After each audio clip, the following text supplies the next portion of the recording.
Hello friends, welcome to this educational platform. आप सभी का आपके अपने इस यूट्यूब चैनल पर स्वागत है। आज के इस वीडियो लेक्चर में हम लोग यूपी टेट की मैथमेटिक्स के कोर्स को आगे बढ़ाते हैं, उसमें एक और मैराथन क्लास सीखेंगे।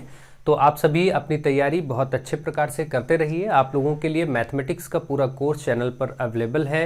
एक एक चैप्टर के अनुसार to the point, to the syllabus आपको सारे कॉन्सेप्ट सिखाए गए हैं, सारी चीज़ें आपको समझाई गई हैं। एक एक चैप्टर वाइज क्रम में आपको वीडियोस अवेलेबल होंगे, प्लेलिस्ट में आप जाकर के चेक कर सकते हैं। और उसके साथ मैराथन क्लासेस और प्रैक्टिस क्लासेस और पिछले वर्षों में 2018 और 2019 यानी जो 8 जनवरी 2020 को पेपर हुआ, ये 2 साल के पेपर प्रश्न पत्र पूरे कंप्लीट सॉल्व करा दिए गए हैं। तो आप सब प्लेलिस्ट में जाके देखिए और उनको सर्च करके अपनी तैयारी करिए। चलिए, आप लोग वीडियोस को शेयर करते रहिए ज़्यादा से ज़्यादा। देखिए, क्वेश्चन नंबर 1 में आपसे क्या बोला गया है। चित्र में कोण बी 70 है, कोण सी 60 है, जैसा कि चित्र आपको सामने दिख रहा है। ई बिंदु, ई यानी ये वाला बिंदु जो है वो बीसी बिंदु ई बीसी का मध्य बिंदु है। ठीक है, ये चीज देखिए। इस फिगर को मैं बना देता हूं ताकि आप आसानी से अच्छे से उसको समझ सके।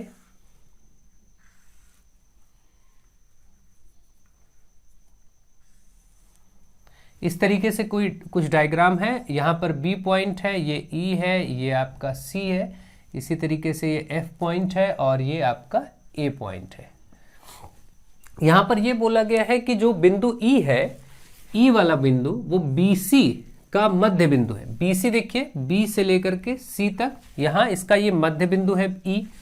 ठीक है, और जो एफ है वो ए बी का मध्य बिंदु है। ये एफ बिंदु जो है ये इस ए बी, इस रेखा का मध्य बिंदु है। ठीक है, अब इसके बाद देखिए, आप लोग ये ट्रायंगल में जानते हैं, आपको मैंने एक कॉन्सेप्ट समझाया, इसको बहुत अच्छे से ध्यान से समझ लीजिए कि किसी भी ट्रायंगल में अगर हम मध्य बिंदुओं को मिलाते हैं, मध्य बिंदुओं को मिलाने वाली रेखा होती है, तो ये हमेशा समांतर रेखाएं होती हैं। ठीक है, अगर मध्य बिंदु को मिलाएंगे तो ये दोनों रेखाएं समांतर हो जाएंगी। और इसकी विशेषता क्या होती है ये भी आप समझ लीजिए। A B C D E अगर ऐसे करें तो इसमें अगर ये मध्य बिंदु होंगे, ऐसा कोई संरचना आता है, तो जो डीई होता है, डीई हमेशा हाफ होता है बीसी का।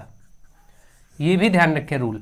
इस रूल को पहले अच्छे से समझ ले। मान लीजिए बीसी की लंबाई 12 सेंटीमीटर है, तो डीई अपने आप 6 सेंटीमीटर होगा। ये चीजें याद रखिए। ठीक है, अगर ये 10 है तो ये 5 होगा। ये इनमें रिलेशन होता है। ऐसे ही उल्टा अगर कभी दिया जाए कि यहां पर कहा जाए कि भाई ये वाली रेखा आपकी 4 सेंटीमीटर या 4.5 सेंटीमीटर, तो ये कितना होगा बीसी, तो इसका डबल कर दीजिए। 4.5 का डबल 9 होगा, 9 सेंटीमीटर। 4.5 का डबल कर दीजिए, ये आ जाएगा। तो ये आपको सारे रूल पता होने चाहिए कि अगर मध्य बिंदुओं को त्रिभुज में मिलाया जाता है तो वो दोनों रेखाएं समांतर हो जाती हैं, और समांतर होने के साथ इसमें यह संबंध होता है जिसको हम मध्य बिंदु की प्रमेय के नाम से जानते हैं, और इसको अच्छे से समझते भी हैं। तो ये आप समझ गए होंगे। इस पर भी प्रश्न आपसे बन सकता है, पूछा जा सकता है, इसको आप ध्यान रखिए। चलिए यहां पर समझते हैं।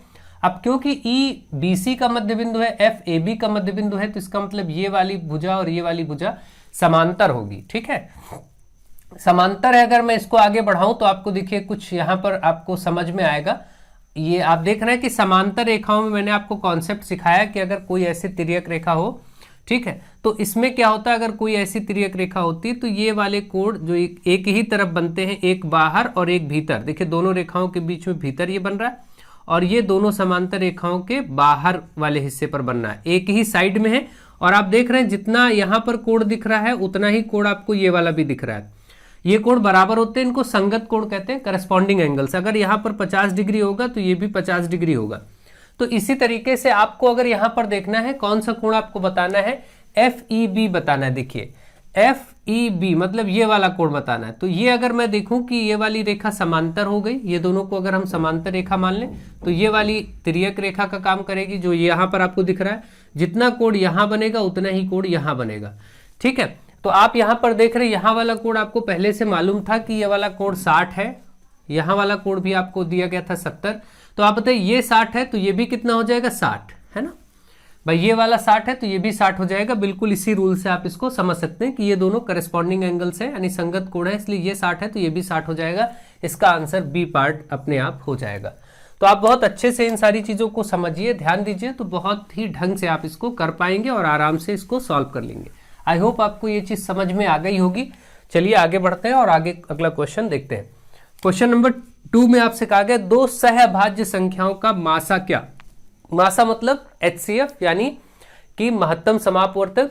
आपको यह बताना है यहां पर सहभाज्य संख्या। सहभाज्य संख्या क्या होती है इनको भी समझ लीजिए। सहभाज्य यानी को प्राइम, सहअभाज्य संख्या जिनको को प्राइम नंबर्स कहा जाता है। को प्राइम नंबर्स ऐसे नंबर्स होते हैं, ऐसे नंबर्स के समूह होते हैं, एक तरह से कह सकते हैं समूह। जैसे हम कहें 2 और 3 ये को प्राइम नंबर है। दो यहां पर हमेशा एक से ज्यादा संख्याएं होंगी, 2 होंगी, 3 होंगी, कितनी भी होंगी, मगर एक से अधिक संख्या होंगी। ऐसे संख्याओं के समूह जिनका कोई भी उभयनिष्ठ कोई संख्या ना हो, जिनकी कोई संख्या उभयनिष्ठ ना हो यानी कॉमन ना हो। तो देखिए 2 और 3 में कोई कॉमन नहीं, या दूसरे शब्दों में HCF हमेशा सहभाज्य संख्याओं का मासा यानी HCF 1 होता है। ठीक है, क्योंकि इसका मतलब ये होता है HCF का हाईएस्ट कॉमन फैक्टर। और ये रूल यहां पर आपको मैंने समझाया, सहभाज्य संख्या ऐसी संख्या होती हैं जिनमें कोई उभयनिष्ठ ना हो, कोई कॉमन ना हो, या जिनका मासा 1 हो। तो आंसर तो आपको मिल गया कि सहभाज्य संख्याओं का मासा 1 होता है महत्तम समापवर्तक। तो आप देख रहे हैं यहां जैसे 2 और 3 हुआ, 3 और 5 हुआ, ठीक है, 4 और 5 हुआ। ये सब देखिए क्योंकि 4 और 5 में भी कुछ कॉमन नहीं है। इसी तरीके से 2, 3, 5 ऐसे हमने 3 संख्याओं के सेट ले लिए, ठीक है, 7 ले लिया, 6 ले लिया और यहां पर आपका 11 ले लिया गया। देखिए तो ये जो समूह दिख रहे हैं ये सब सहभाज्य है, क्योंकि इनमें कोई भी ओवरऑल सब में कुछ कॉमन नहीं है ना। तो आप ये बात ध्यान रखें। तो इस रूल के अकॉर्डिंग आप सहभाज्य संख्या यानी को प्राइम नंबर समझ गए होंगे क्या होते हैं। चलिए आगे बढ़ते हैं। ध्यान भी रखिए कि सहभाज्य संख्याओं का मासा यानी HCF 1 होता है। अगला क्वेश्चन नंबर 3 देखिए क्या बोला गया। एक अच्छा गणितज्ञ होने के लिए यानी एक अच्छे गणित की जानकारी गणितज्ञ होने के लिए क्या चीज जरूरी है। इन 4 ऑप्शंस में से क्या चीज जरूरी है। तो देखिए सवालों के उत्तर देने की तकनीकी में निपुणता, ये कोई जरूरी पॉइंट नहीं है। हर एक टीचर की, हर एक व्यक्ति की अपनी तकनीक होती है, हर तरह समझाने की टेक्निक्स अलग अलग होती हैं। तो ये कोई आवश्यक नहीं है कि उस तकनीक में निपुणता होने के कारण वो गणितज्ञ माना जाएगा। हर टीचर अपने अपने स्किल्स से पढ़ाते हैं और सभी अच्छे गणित के जानकार होते हैं, तो इसलिए ऐसा तो नहीं कहा जा सकता ये ऑप्शन एकदम परफेक्ट नहीं है। अगला कहा गया क्योंकि यहां बोला गया एक अच्छा गणितज्ञ होने के लिए क्या आवश्यक, हमें ऐसा कुछ सिलेक्ट करना होगा जो ओवरऑल हर जगह यूनिवर्सल हो, हर जगह सत्य हो। तो जैसे यहां पर बोला गया कि अधिकतर सूत्रों को याद करना। अगर कोई गणितज्ञ है, कोई गणित को की जानकारी रखता है और सूत्र अधिक जानता है, तो क्या इससे गणितज्ञ हो जाए। केवल सूत्र अधिक से अधिक जानने से कोई गणितज्ञ नहीं हो सकता। ठीक है, तो ये भी गलत है। बहुत जल्दी सवालों को हल करना, ये भी कोई खास बात नहीं है। कोई जल्दी कर रहा है तो इसका मतलब ये नहीं कि उसके सारे कॉन्सेप्ट क्लियर हैं। हो सकता है कुछ चीज़ों को जल्दी कर पाए, कुछ चीज़ों को कर ही ना पाए, या जो भी चीज़ें। तो जल्दी या देर करने से गणितज्ञ, गणित की जानकारी होना, ये बिंदु कहीं काफ़ी हद तक सही नहीं है। ठीक, अगला देखिए यहां पर बोला गया है कि डी पार्ट में सभी अवधारणाओं को समझना, सभी अवधारणाओं को, ये बात देखिए बिल्कुल परफेक्ट है। सभी कॉन्सेप्ट को, जिसको अच्छे से अच्छे सारे कॉन्सेप्ट आते हो गणित के, फिर उसके बाद वो उनको लागू करना जानता हो कि उन कॉन्सेप्ट को लागू कैसे किया जाएगा, और उनमें संबंध भी बना सके, यानी कि उन कॉन्सेप्ट्स को एक दूसरे से लिंक कर सके, जोड़ सके। जैसे देखिए अक्सर क्वेश्चंस को कराते समय मैं कभी किसी मेथड से करा रहा हूं या कभी किसी मेथड से करा रहा हूं, तो ये आपके कॉन्सेप्ट को लिंक करना हुआ, एक कॉन्सेप्ट को दूसरे से जोड़ना, उसको अप्लाई करना कि ये चीज यहां ऐसे हो सकती है, ये चीज यहां ऐसे हो सकती है। तो आप समझ सकते हैं कि ओवरऑल यहां पर डी पार्ट सबसे ज्यादा रिलेवेंट है। सभी अवधारणाओं यानी कॉन्सेप्ट को समझना, फिर उनको लागू करना और फिर उनमें संबंध बनाना। ठीक है, तो ये बात बिल्कुल सही। आई होप आप इन सभी प्रश्नों को अच्छे से समझ गए होंगे और इनको अच्छे से सीख गए होंगे। चलिए आगे बढ़ते हैं और प्रश्नों को सॉल्व करते हैं। अब देखिए क्वेश्चन नंबर 4 में आपसे कहा गया है कि घनों के आयतनों का अनुपात 8:125 है। देखिए यहाँ पर क्यूब की बात की गई, घन की बात की गई, और घन का आयतन क्या होता है, भुजा की घात 3। आपको ये बता दिया गया कि घनों के आयतनों का अनुपात 8:125 है। ठीक है, तो हमें अगर लिखना हो अनुपात, तो मान लीजिए पहले का आयतन V1 है, दूसरे का V2 है, तो इनका आयतन जो है, और आयतन होता क्या है, भुजा की घात 3, a की घात 3 यहां पर ऐसे लिखना पड़ेगा, a की घात 3। तो ये a1 और ये a2 और घात 3 कर देंगे, अलग अलग है तो इस तरीके से। अब आप देखिए यहां पर आयतनों का अनुपात दिया हुआ है, तो इस तरफ आपको जो चीज दिया आयतन 8:125 यानी 8/125 लिख दीजिए बराबर ये आपका a1/a2 ऐसे करके, और क्योंकि दोनों पर घात 3 है तो ऐसे लिख सकते हैं। अब घात 3 इस पर क्यूब रूट हो जाएगा, तो ऐसे क्यूब रूट 8 और 125 पर आएगा, क्यूब रूट 8 का 2 होता है घनमूल और 125 का घनमूल 5 होता है, तो 2 अनुपात 5 आ गया भुजाओं में अनुपात, यानी A1 बटे A2 अगर आप देखेंगे ये जो क्यूब है ये क्यूब रूट हो जाएगा इधर, ठीक है। तो इस तरीके से अब आप देखेंगे कि यहाँ पर A1 बाई A2 2/5 यानी 2 अनुपात 5 आ गया, ये चीज मिल चुकी है। अब आपको उनके क्षेत्रफलों का अनुपात बताना, तो जब भुजाओं का अनुपात 2 अनुपात 5 है तो घन का क्षेत्रफल क्या होता है, surface area, S1 by S2 कर लेते हैं, सरफेस एरिया, इसको हम अनुपात ये क्षेत्रफल बता देंगे। तो क्षेत्रफल क्या होता है 6a स्क्वायर, 6a स्क्वायर इसका भी होगा, यहाँ A1 स्क्वायर यहाँ A2 स्क्वायर, 6 से 6 कट जाएगा, अनुपात क्योंकि बताना है, A1 और A2 की वैल्यू रखिए 2/5 और दोनों पर वर्ग है तो वर्ग कर दीजिए यानी 4/25, तो 4/25 इसका आंसर हो जाएगा। बस इसमें देखिए 4/25 आपको ए पार्ट में दिया गया, ठीक है। तो जब भी पृष्ठीय क्षेत्रफल होता है, घन का पृष्ठीय क्षेत्रफल आपको मालूम है 6a स्क्वायर होता है। ये सारे कॉन्सेप्ट सारी चीजें आपको समझाई गई हैं इसके पहले बहुत ही अच्छे से ढंग से चैप्टर वाइज क्रम में, वहां पर देख सकते हैं। जिन लोगों को आता है उनको कोई दिक्कत नहीं, जिन्हें नहीं आता वो वहां से देख सकते हैं। अगला क्वेश्चन नंबर 5, किसी कमरे में वायु का आयतन 204 मीटर क्यूब है। वायु का आयतन, तो कमरा क्या होता है, कमरा घन या घनाभ होता है, ठीक है, जनरली घनाभ ही होता है, क्यूबॉइड के फॉर्म का होता है। घनाभ को क्या बोलते हैं, क्यूबॉइड बोलते हैं। तो ये कमरे की बात की गई, यानी कि ये घनाभ का क्वेश्चन है।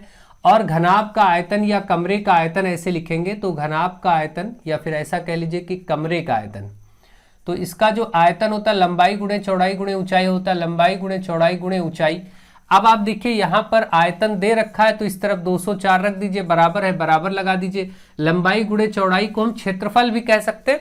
यहाँ पर इसने ऊंचाई दे रखी 6 मीटर, देखिए ऊंचाई यहाँ पर 6 मीटर रखा है, और ये जो L गुणे B है इसको हम एरिया यानी क्षेत्रफल कह सकते हैं। कहीं पर भी लंबाई गुणे चौड़ाई को आप क्षेत्रफल के रूप में लिख सकते हैं, ठीक है, ऐसे प्रश्नों में। तो ये आपका हो गया, यही क्षेत्रफल बताना था। तो ये 6 इधर गुणे में इधर आएगा तो 204 के नीचे बटे में हो जाएगा, बस यही आपका क्षेत्रफल आंसर हो जाएगा। 6 से काटिए, 6 त्रिक 18, 2 बचा, 6 चौके 24 यानी 34 मीटर स्क्वायर ए पार्ट में ही, सॉरी ये आपका 34 आपका दिया गया है कहाँ पर, डी पार्ट में, ये आंसर हो गया आपका 34 मीटर स्क्वायर। तो ये आपका राइट आंसर हो गया। आई होप आप इसको अच्छे से समझ गए होंगे। इसको आप हमेशा अच्छे से ध्यान रखें, इन सब चीज़ों को, ये बेसिक कॉन्सेप्ट्स हैं, इन पर बहुत काम करवाया है मैंने।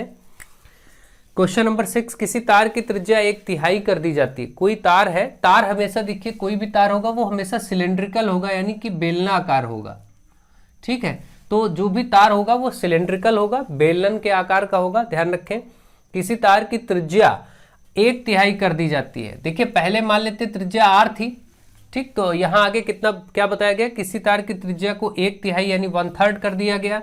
तो यदि आयतन समान रहे, तो चलिए आयतन पर काम करते हैं। देखिए पहले अगर त्रिज्या r होगी तो इसका जो आयतन होगा पहले के इसमें वो πr²h, क्योंकि बेलन यानी सिलेंडर का आयतन का सूत्र होता है πr²h। पहले त्रिज्या r थी तो आयतन ये था, ये चीज पहले केस में मिल गया, ठीक है। दोबारा में त्रिज्या को क्या कर दिया गया, रेडियस को r/3 तिहाई कर दिया गया, तो फिर इसका आयतन क्या हो जाएगा, तो इसका आयतन हो जाएगा πr²h में r की जगह रखेंगे r/3 और फिर इस पर स्क्वायर करेंगे, क्योंकि सूत्र तो कहता है जो त्रिज्या उसका वर्ग करना है। त्रिज्या r का r/3 हो गई, इस बार तिहाई हो गई, तो r/3 का वर्ग करेंगे। तो अब आप देख रहे हैं v1/v2 अगर हम करते हैं, क्योंकि ये भी बोला गया कि आयतन समान रहे, मतलब आयतन नहीं बदल रहा, जो v1 था वही v2 है। तो इसका मतलब हम दोनों आयतन को अगर v ही रख ले कि भाई दोनों ही समान है, तो चलो दोनों v और v मान लेते हैं। इसका यहाँ पर आया था देखिए πr²h, और इसका नीचे आया है πr/3 का स्क्वायर इंटू h। पाई से पाई कट जाएगा, ये तो आयतन एक एक होके कट ही गया, h से h कट जाएगा। यहाँ पर लंबाई क्या बोला गया है, 1/3 कर दी जाए। किसी तार की त्रिज्या 1/3 कर दी जाती है यदि आयतन समान रहे, तो लंबाई मतलब ऊंचाई की बात कर रहे हैं, ये इसके बारे में ही बताना। तो ये h1 और h2 कर लीजिए, यही आपको फाइंड करना है। अब आप देखिए यहाँ से क्या बचेगा आपका, ये तो इधर एक ही बचा कट के, और यहाँ पर आप देखेंगे ऊपर r² है, नीचे देखेंगे तो r का स्क्वायर होगा, तो r²/3 का स्क्वायर 9, और यहाँ पर आपका h1 और ये आपका h2, r² से r² कट जाएगा, ठीक है, r² से r² कट जाएगा। अब आप देखेंगे 9 पलट जाएगा तो ये आपका हो जाएगा, यहां से 1/9 है, आप चाहें तो इस 1/9 को ऊपर 9 लिखेंगे 9h1/h2 और बराबर में ये 1 है। अब आप देखेंगे h2 उधर जाएगा तो 9h1 बराबर h2। इसका मतलब ये जो दोबारा में ऊंचाई या लंबाई है वो 9 गुना हो गई। कितने गुना हो गई? 9 टाइम्स हो गई। तो यहाँ देखिए 9 गुना आपको दिया गया सी पार्ट में। तो इसको आप ऐसे ध्यान रखेंगे। देखिए फॉर्मूले लिखना और समझाना इसलिए टाइम लगता है, बाकी कुछ नहीं, आपको काम केवल इतना ही करना था। आप जब इसको सॉल्व करेंगे तो ये सब कुछ भी आपको नहीं करना, कॉन्सेप्ट समझाने के लिए हम लोगों को ये सब करना पड़ता है, आपको कुछ भी ऐसा नहीं करना था। सामान्य रूप से आपको अगर सूत्र मालूम है तो आप तुरंत देखते कि आयतन समान है, चलो आयतन ऐसे रख लेते, ये होता है पाई r²h और दोबारा में त्रिज्या हो गई तिहाई यानी r/3²। बस खत्म, ये h1 ये h2, इतना ही करके सॉल्व कर देना था, ये 1 हो गया। अब आप तो समझ गए कि इसको एक ही लाइन में किया जा सकता है, ठीक है। लेकिन क्योंकि हमें कॉन्सेप्ट को क्लियर करना होता है, आप लोगों को एक एक फॉर्मूला लिखना होता है, समझाना होता है, इसलिए थोड़ा सा लिखना पड़ जाता है। बाकी आपको समय बचाना है इस तरीके से। चलिए नेक्स्ट क्वेश्चन नंबर 7। टैली चिन्ह में 13 को दर्शाया जाएगा। 13 कैसे दर्शाया जाए? देखिए टैली चिन्ह में 1 को दर्शाया जाता है 1 लाइन से, 2 को दर्शाया जाता है 2 लाइन से, 3 को दर्शाया जाएगा 3 लाइनों से, 4 को 4 लाइनों से, और 5 आते ही आपको 4 लाइनें ऐसे बना के इस तरीके से 13 कट कर देनी। ये 5 को दर्शाने का तरीका। 6 आएगा तो 1 2 3 4 और 5 पे हमेशा ऐसे पैक कर देना, कट कर देना, और एक ये 6। 7 बनाना तो पहले 5 बनाएंगे ये और फिर 2 और, इसी तरीके से 8 बनाना तो 1 2 3 4 और ये 5 बन गया, 1 2 3 ये और कर दिया, इस तरीके से 8 हो गया। 9 को दर्शाना तो 1 2 3 4 और ये 5, फिर 6 7 8 9। हमेशा 5 पर ही बंडल पैक होगा, 1 2 3 4, 5वां ये हो गया, 1 2 3 4 5, 10 का ये हो गया। 11 का बनाना 1 2 3 4 5, 1 2 3 4 5 1, ये 11 हो गया। 12 का बनाना तो 1 2 3 4 5, 3 4 5 1 2, यानी 5 5 10 2 12। 13 का बनाना तो ऐसे 1 2 3 4 5, 1 2 3 4 5 1 2 3। तो 13 आप देख रहे हैं कि कैसे होगा। 13 आपका ये देखिए बी पार्ट में दिया गया। कभी इस तरीके से कट नहीं करेंगे, इसको हमेशा ऐसे तिरछे में ही 1 2 3 4 करके ऐसे ही कट करना है। ऐसा नहीं कि 1 2 3 4 ऐसा किया और ऐसे कट कर दिया, ये सब नहीं, ठीक है। तो आप इसको ध्यान रखेंगे आप कैसे क्या करना है। आई होप आप टैली चिन्ह बहुत अच्छे से जानते भी हैं, और बहुत आसान सी चीज़ है, एक आध बार पूछा गया है तो मैंने उसी से रिलेटेड यहाँ पर एक क्वेश्चन ले लिया, क्योंकि कुछ भी पूछा जा सकता है आपसे। आई होप आपको ये सारे प्रश्न समझ में आ गए होंगे। चलिए आगे बढ़ते हैं और क्वेश्चंस को सॉल्व करते हैं। आपके सामने क्वेश्चन नंबर 8 में बोला गया है 2 अंकों वाली संख्या के दोनों अंकों का योग 7 है। 2 अंकों की एक संख्या है जिसमें जो अंक है उनका योगफल 7 है, ठीक है। यदि संख्या में 27 जोड़ दिया जाए तो अंकों का क्रम उलट जाता है। 27 जोड़ने पर अंकों का क्रम उलट जाता है।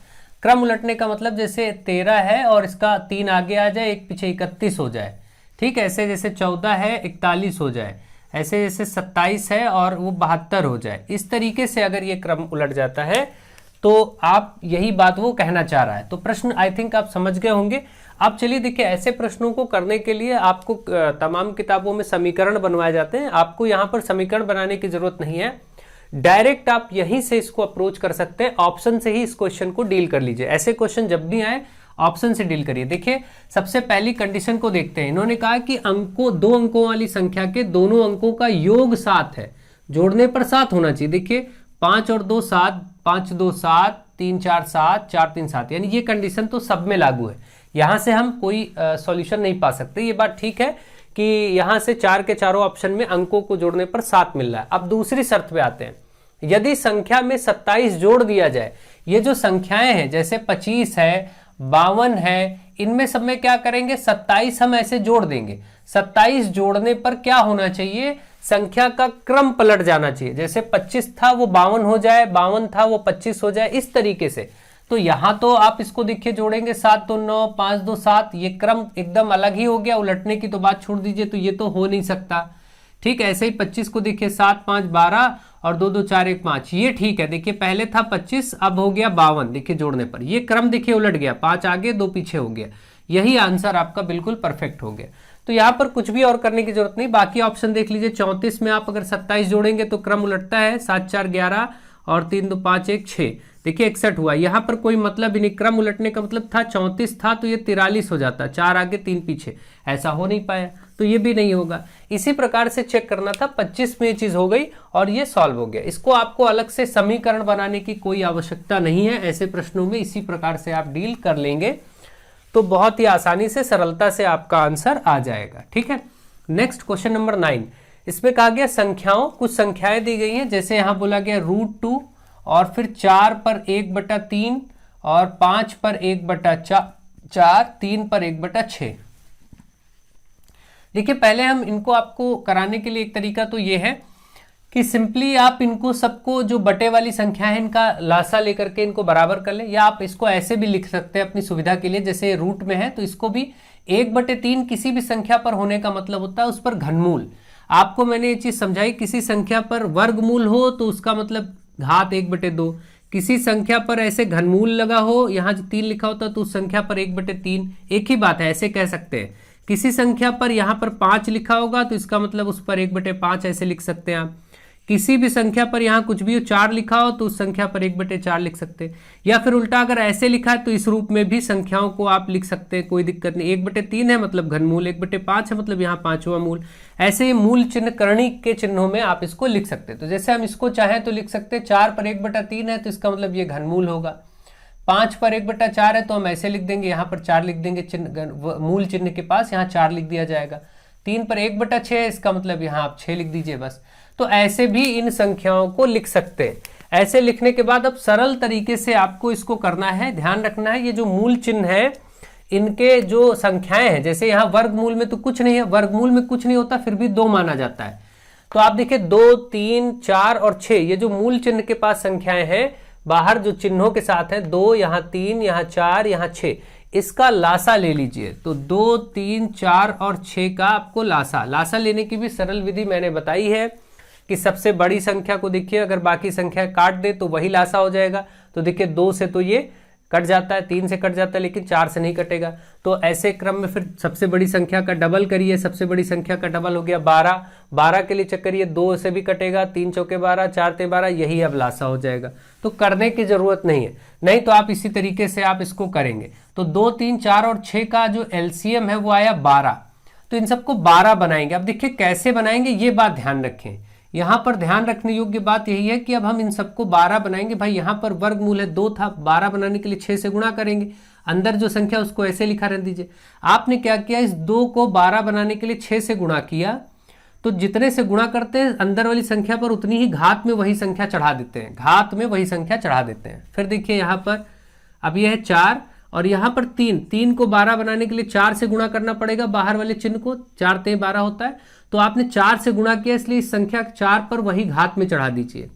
इसी तरीके से अंदर है 5 और यहाँ 4, इस 4 में 3 से गुणा करेंगे 12 करने के लिए, 3 से आपने गुणा किया तो 3 को ही घात में अंदर चढ़ा दीजिए। ठीक है, अब आप देखिए अगली संख्या है 3 यहाँ पर और बाहर 6 को 12 बनाने के लिए 2 से, तो 2 से गुणा किया, 2 अंदर घात में लगा देंगे, बस यही आपको ध्यान रखना है।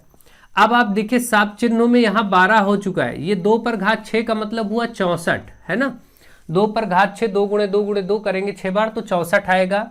यहाँ पर देखिए 4 पर घात 4 है, ठीक है, 4 पर घात 4 है तो इसका मतलब 256 आएगा, 256, भाई 4 चौके 16 ऐसे करेंगे ना आप, 256 ऐसे 4 पर घात 4 को ऐसे आप करेंगे 4 बार, तो देखिए ये 16 और ये 16, 16 गुणे 16 256 होता है, 256 आ जाएगा ये अंदर। अब मैं इसको जगह खाली कर लेता हूँ, ये हटा देता हूँ ताकि अच्छे से लिखते बने। यहाँ पर देखिए 5 वाले में यहाँ तो 12 हो चुका, 5 पर घात 3 125 होता है और ये वाला 3 पर घात 2 9 होता है, ये 12।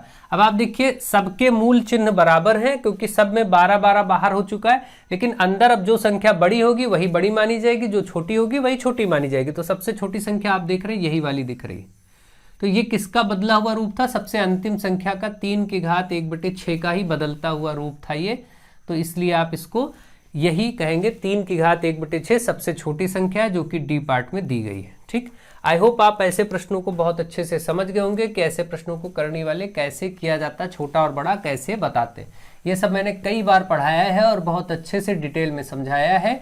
आप लोग अच्छे से सारी प्लेलिस्ट को, जिन लोगों को ये चीज़ें प्रॉब्लम करती हो, पूरी प्लेलिस्ट वो देख लें अच्छे से, उनको सारे कॉन्सेप्ट्स क्लियर हो जाएंगे। नेक्स्ट क्वेश्चन नंबर 10, इसमें कहा गया है x और स्टार y ऐसे कुछ बनाया गया, एक रिलेशन दिया गया है 2x प्लस वाई, ऐसा एक संबंध बताया गया है कि x स्टार y अगर ऐसा हो तो 2x प्लस वाई उसका आंसर होगा। तो आपको 3 स्टार 7 बताना है, तो इसका मतलब आप x की जगह 3 रख दीजिए, y की जगह 7 रख दीजिए, बिल्कुल ऐसा ही है।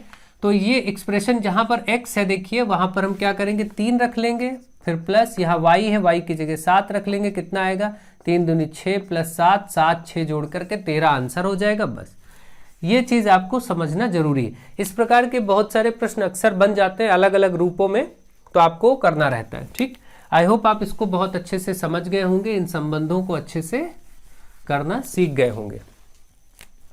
नेक्स्ट क्वेश्चन नंबर 11, यहां पर एक समलंब आपको बनाया गया है। ध्यान रखें ये प्रश्न बहुत इंपॉर्टेंट है और पूछा जा सकता है इस तरीके से।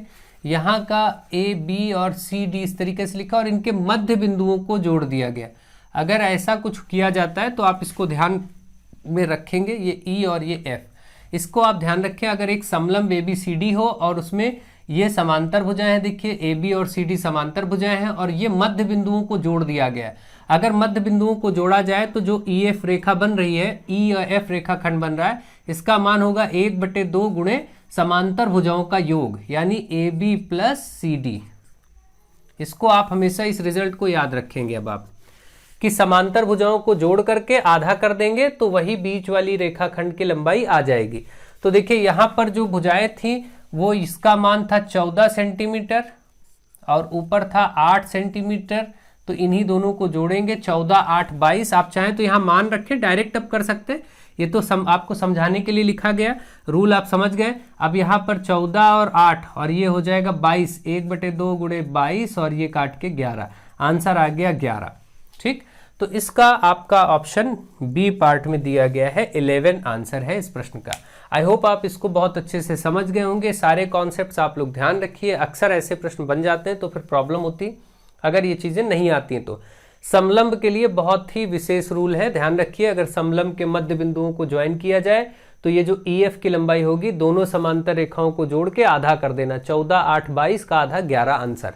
ये सब करने की जरूरत नहीं, ये तो मैं आपको समझाने के लिए लिख रहा हूं कि आप लोग नोट कर लें, रूल को समझ लें, इसलिए बाकी आप तो देखते ही बता देंगे आंसर क्या होगा। ठीक है, अब देखिए यहां पर वो कुछ भी कर सकता है, कैसे भी रूप में आपको प्रश्नों को दे सकता है। इसी में वो क्या करता है कि आपको ई एफ का मान दे देता। मान लीजिए सपोज आपको ई एफ दे दिया, ई एफ इस बार दे दिया आपको 7 सेंटीमीटर। ठीक है, ई एफ दे दिया आपको 7 सेंटीमीटर और आपसे इन दोनों में आपको दे दिया एक 8 और ये पूछ लिया कि ये कितना होगा। तो आपको ये मालूम है, बहुत आराम से आप चाहे तो अगर सॉल्व करेंगे तो सॉल्व कर सकते, नहीं तो डायरेक्ट कर सकते। देखिए दोनों तरीके मैं आपको बता देता हूं।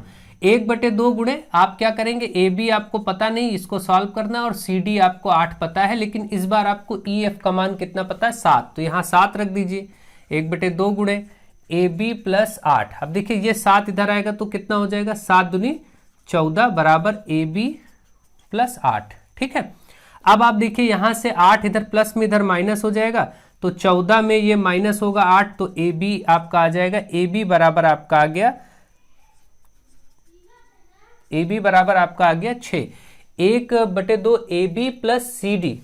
ठीक है, ई एफ का मान था 7, हमने 7 रख दिया, 7 दूनी 14 हो गया, 14 और ये प्लस का 8 है तो ये माइनस हो जाए, ये 7 दूनी 14, 14 माइनस 8 6 हो जाएगा, तो ये आपका मान 6 हो जाएगा। देखिए ठीक भी है, आपको ये चीज समझ में आ गई। हालांकि चित्र में बड़ा छोटा हो गया, उससे कोई दिक्कत नहीं, ये मान के चलिए 6 यहां रहा होगा, 8 यहां रहा होगा, कोई ऐसी दिक्कत की बात नहीं।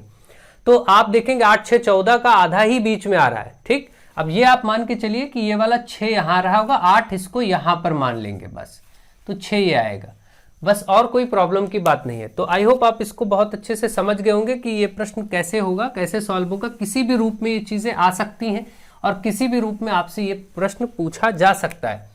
फिर से एक बार इसको और मैं बता देता हूं। मान लीजिए एक प्रश्न ऐसा ले लेते हैं, यहाँ पर हम लोग इसको चेंज कर लेते हैं ए बी सी डी, और इस जगह पर अब हम कर लेते हैं इसको एक्स। ठीक है, और यहां कर लेते हैं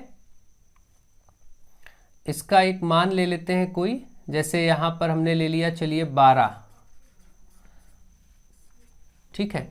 और ये आपको दे दिया, यहां पर कुछ भी दे देते हैं, जैसे मान लीजिए चलिए सपोज मैं 8 दे देता हूं। और अब मैं आपसे कहता हूं कि आप इस x का मान बताइए, ठीक है। अब अगर आपको x का मान बताना है तो आप वही करेंगे, ये EF है तो आप वही सूत्र लगाएंगे, EF बराबर 1/2 गुणे AB प्लस CD। अब देखिए EF की जगह 8 रखेंगे, 1/2 गुणे AB का मान आपका 12 है, CD का मान आपका x है, x रखिए, ये इधर आएगा 8 दूनी 16 हो जाएगा भाई, बटे में 2 इधर गुणा हो जाएगा 16 और 12 प्लस x। अब देखिए ये 16 में 12 माइनस होगा इधर आकर के x, तो 12 ये 4 आ जाएगा भाई, 16 माइनस 12 4 आ जाएगा। तो आप देख रहे हैं यहाँ पर 4 आ गए। और आप ऐसे डायरेक्ट कर सकते थे कि 12 4 16 और उसका आधा ही 8 होगा, ठीक। ये सब तो मैं आपको करके दिखा रहा हूं कि कैसे क्या होगा किस तरीके से, बाकी ये सब करने की भी जरूरत नहीं है आपको।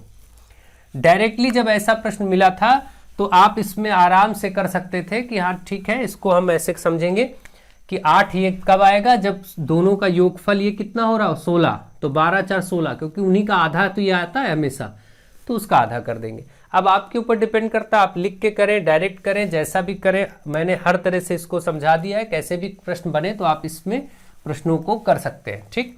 आई होप आप इन सारे प्रश्नों को बहुत अच्छे से समझ गए होंगे। चलिए आगे बढ़ते हैं और कुछ और प्रश्नों को सॉल्व कर लेते हैं। अब देखिए क्वेश्चन नंबर 12 में आपसे कहा गया है कि वृत्त की स्पर्श रेखा वृत्त की परिधि को कितने बिंदुओं पर स्पर्श करती है। कोई भी वृत्त हो और इस पर कोई स्पर्श रेखा हो, तो ध्यान रखिए स्पर्श रेखा सदैव सिर्फ एक बिंदु को स्पर्श करती हुई जाती है। वृत्त की परिधि पर सिर्फ एक बिंदु को ही स्पर्श करके जाने वाली रेखा को ही स्पर्श रेखा या टेंजेंट कहते हैं, ठीक है। तो इसका मतलब स्पर्श रेखा या टेंजेंट एक ही पॉइंट पर स्पर्श करती है, तो बी पार्ट इसका राइट आंसर हो जाएगा। यदि अब अगला क्वेश्चन देखिए, आपसे कहा गया यदि 1 - 1/a का मान 15 हो तो a square plus 1/a square का मान क्या होगा।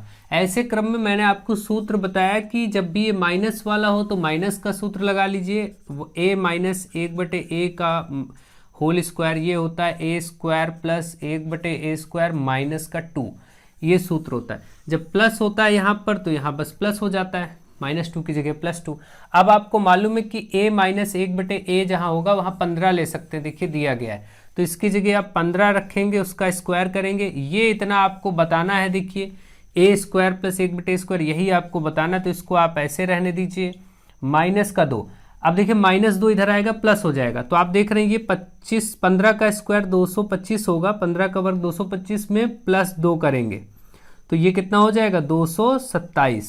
यही आंसर हो गया आपका 227, आपका राइट आंसर हो जाएगा यहाँ पर, जो कि आपको ए पार्ट में दिया गया। अब आप देखिए यहाँ पर आप ध्यान दीजिए कि हो क्या रहा है। आपने देखा अल्टीमेटली इस 15 का वर्ग हुआ यहाँ पर और इसमें +2 हुआ। आगे से याद रखें ऐसे प्रश्नों में जब इस प्रकार के प्रश्न आए सेम नेचर के, तो उसमें केवल इतना याद रखना है कि अगर ये माइनस वाला है, ठीक है, माइनस वाला है और ये a square plus 1/a square बताना है, तो इसका बस वर्ग करिए 225 और उसमें +2 कर दीजिए, यानी ये जो दिया गया इसका वर्ग लेकर के +2 करिए। अगर आपको यही चीज प्लस में दी होती, जैसे 1 + 1/a का मान दिया होता 15 या 12 या 13 कुछ भी, तो आप क्या करते, इसी का वर्ग करते, होता 225, क्योंकि ये प्लस में दिया था, इसमें से फिर 2 माइनस कर दीजिए तो आपको 223 आंसर होता। तो इसको डायरेक्ट एक शॉर्ट ट्रिक के तरीके से याद रखिए कि ऐसे प्रश्नों में जब भी आपको मिलेगा तो आप केवल डायरेक्टली कर लें, कोई जरूरी नहीं। वैसे क्यों होता है मैंने आपको सॉल्व करके भी दिखा दिया और ऐसे भी आपको ओरली बता दिया। तो चलिए एक आध प्रश्न ऐसे ही हम कर लेते हैं फटाफट। मान लीजिए ऐसे प्रश्न अक्सर पूछे जाते हैं कि a - 1/a की जगह x कर लेते हैं, कुछ भी कर लीजिए, x - 1/x बराबर 13। अब आपसे कहता है कि x square plus 1/x square का मान बताइए। तो आपको मालूम है कि इसमें हमको कुछ नहीं करना, माइनस है तो इसका वर्ग कर लेंगे 169 और इसमें +2 कर देंगे बस, तो ये 171 आंसर हो जाएगा। अगर ऐसा ही प्रश्न हो कुछ भी और इसी रूप में दिया हो, जैसे मान लीजिए p + 1/p ऐसे लिख दिया और इसका मान आपको दे दिया कुछ भी जैसे 12, और अब आपसे कहा कि p square plus 1/p square बताइए। तो आप क्या करेंगे, यहाँ पर देखिए प्लस में दिया है, क्योंकि प्लस में दिया तो हम क्या करेंगे, इसका वर्ग तो करेंगे ही करेंगे, लेकिन 2 इसमें से घटा देंगे तो 142 आंसर हो जाएगा। ठीक, तो आप इतना याद रखें, ऐसे प्रश्नों के लिए डायरेक्ट अप्रोच याद रखिए, और जब भी ऐसे प्रश्न आए तो आप इसी तरीके से डायरेक्टली कर सकते हैं अगर आपको ये ध्यान रहता है तो। ठीक, नहीं तो सूत्र का प्रयोग करके सॉल्व करेंगे तब भी हो जाएगा, बस उसमें टाइम थोड़ा ज़्यादा जाएगा, यहाँ पर टाइम आपका कम लगेगा। यदि एक समबाहु त्रिभुज की ऊंचाई, देखिए क्वेश्चन नंबर 14 में कहा गया यदि एक समबाहु त्रिभुज की ऊंचाई, समबाहु त्रिभुज मतलब इक्विलैटरल ट्रायंगल जिसकी तीनों भुजाएं बराबर हों, और इसकी ऊंचाई क्या होती है कि किसी भी एक शीर्ष से सामने वाली भुजा पर लंब रेखा जो खींची जाती है इसी को ऊंचाई कहते हैं। और ये जो h आपको ऊंचाई निकालना होता है, इसका सूत्र आप याद रखें, समबाहु त्रिभुज की ऊंचाई का सूत्र होता है √3/2 गुणे भुजा। तो आपको क्योंकि ऊंचाई दी गई है, ऊंचाई की जगह इधर 20√3 रख दीजिए, दिया गया, इधर √3/2 गुणे भुजा ऐसे कर देंगे। √3 से √3 कट जाएगा भाई, इधर गुणे में इधर बटे में आएगा तो कट जाएगा, या डायरेक्ट काट दीजिए।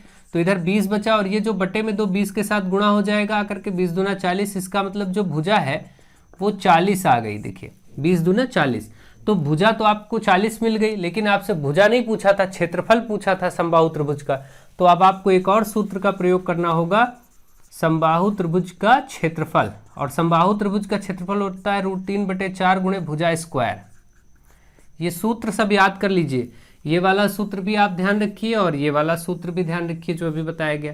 तो √3/4 गुणे भुजा का स्क्वायर मतलब 40 गुणे 40, 40 रखेंगे उसका स्क्वायर करेंगे तो 40 गुणे 40 हो जाएगा। 4 से काटेंगे 10, 4 एकम 4 धाम 40, 40 और 10 400, 400 √3 ये आपका आंसर हो गया। 400 √3 आपका यहाँ पर दिया गया है बी पार्ट में। ठीक है, इस प्रकार से आप ध्यान रखेंगे, ऐसे प्रश्नों को इसी प्रकार से आप सरल कर लेंगे। तो आई होप आप इसको बहुत अच्छे से समझ सकते हैं। यहाँ पर कुछ भी मीटर स्क्वायर या सेंटीमीटर जो भी रहेगा वो दिया रहेगा, उसको आप ध्यान रखें, कोई प्रॉब्लम की बात नहीं। ये आपका क्वेश्चन हो चुका है और आपको बस सूत्रों को अगर मालूम था आपको पहले से तो आप आराम से कर सकते हैं। ठीक है, नेक्स्ट क्वेश्चन नंबर 15, 7 मीटर त्रिज्या वाले वृत्ताकार खेत, एक वृत्त के आकार का ऐसे खेत है जिसकी त्रिज्या कितनी है, 7 मीटर है। अब आपसे कहा गया है कि इसका खेत के चारों ओर घेरा, यानी इसको घेरना है, समझ लीजिए। तो चारों ओर घेरने का मतलब ये परिमाप, ये इसका जो आप देख रहे हैं सरकमफ्रेंस यानी परिधि, यही आपको बाउंड्री बनानी है, ऐसे कुछ घेरना है। तो उसमें 5 रुपए प्रति मीटर, 1 मीटर का खर्चा 5 रुपए आता है। तो खर्चा कुल बताए, तो आपको मालूम है कि घेरने के लिए परिधि का प्रयोग करना होगा, और वृत्त की परिधि यानी सरकमफ्रेंस का सूत्र क्या होता है, इस वृत्त की बाउंड्री को ही परिधि कहा जाता है, सरकमफ्रेंस, और इसका सूत्र होता है 2πr।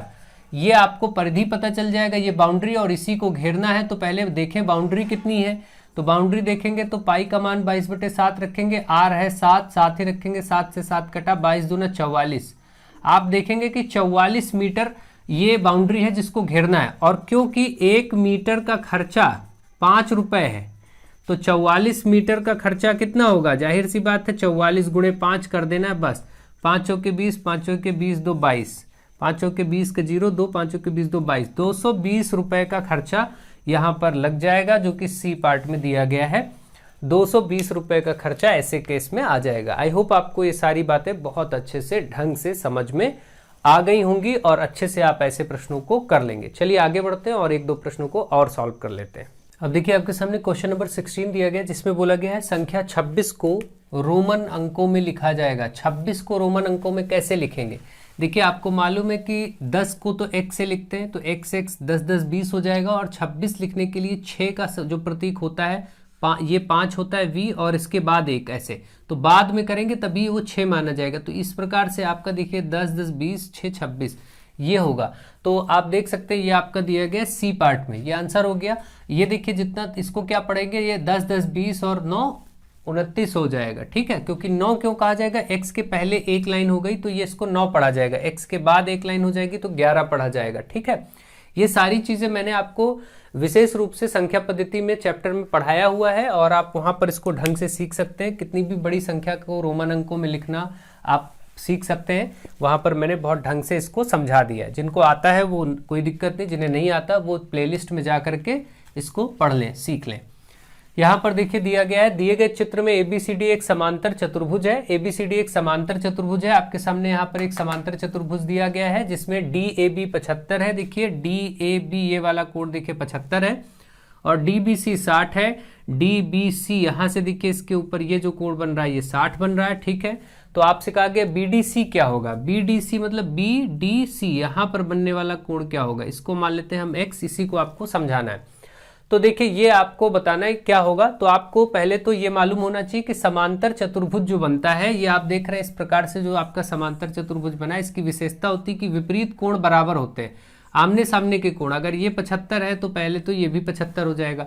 तो सिंपल सी बात है, ये 75 है तो आपका ये भी 75 हो गया। अब आपका ये इतना हिस्सा देखिए एक त्रिभुज दिख रहा है, त्रिभुज के तीनों कोणों का योगफल कितना होता है 180, और जहां पर 75 और 60 दो कोण पता है और तीनों 180 होने चाहिए। किसी भी त्रिभुज के कोण तीनों 180 होते हैं, तो 60 और 75 जोड़ लीजिए, कितना हुआ 135 हुआ। 60 और 75 7 6 13, हाँ 135 हुआ। तो बाकी 180 में से आप घटा लेंगे तो 45 आ जाएगा। देखिए 135 को घटा लीजिए, बस आपको पता चल गया। भाई आप ऐसे करेंगे 60 प्लस 75 प्लस x तीनों को जोड़ के 180, तब भी वही आएगा, चाहे डायरेक्ट सोच लीजिए। तो 7 6 13 135 यही हो गया, प्लस x बराबर 180, ये 135 उधर माइनस होगा, 180 में माइनस 135 होगा जो कि आ जाएगा 45 यानी सी पार्ट आंसर हो गया। ठीक है, तो आई होप आप इसको भी बहुत अच्छे से समझ गए होंगे। आपको ये मालूम होना चाहिए कि समांतर चतुर्भुज में विपरीत कोण बराबर होते हैं। ये वाला मान लीजिए अगर आपको दिया गया हो कि ये 105 है तो ये भी वाला 105 डिग्री हो जाएगा। और एक चीज और याद रखिए, विपरीत कोण बराबर होते हैं और यहाँ के कोणों का योगफल 180 भी होता है। अगर ये 75 है तो ये 105 होगा, क्योंकि जोड़ने पर ये 180 होना चाहिए। तो ये सारी बातें आपको बहुत विशेष रूप से मालूम होनी चाहिए, ठीक है। अगर आपको मालूम है तो आप बहुत अच्छे से प्रश्नों को कर लेंगे, थोड़ा बहुत बदलाव के साथ आएगा तो भी। नेक्स्ट क्वेश्चन नंबर 18, एक बहुभुज के अंतः कोणों का योगफल दिया गया 1260, तो इसकी भुजाएं क्या होंगी, कितनी भुजाएं होंगी उस बहुभुज में। तो देखिए पॉलीगन यानी बहुभुज में अंतः कोणों का योग का सूत्र होता है, बहुभुज के अंतः कोणों का योग का सूत्र होता है 2n-4 × 90।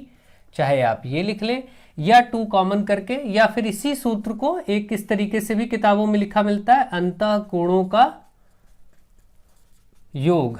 चाहे ऐसा बोलिए या फिर 2 यहां से कॉमन करके n-2 × 180 कहिए, एक ही बात है। चाहे ऐसा बोलिए या फिर ये बोलिए, दोनों एक ही बातें हैं, एक ही तरीका है, एक ही रूप है। तो हम क्या करते हैं, अंतः कोणों का योग आपको दिया गया कितना 1260, तो देखिए अंतः कोणों का योग इधर है तो इधर हम 1260 रख देते हैं, फिर बराबर है, बराबर लगाइए n-2, यही n ही भुजाओं की संख्या होता है, यही आपको ज्ञात करना है, गुणे 180।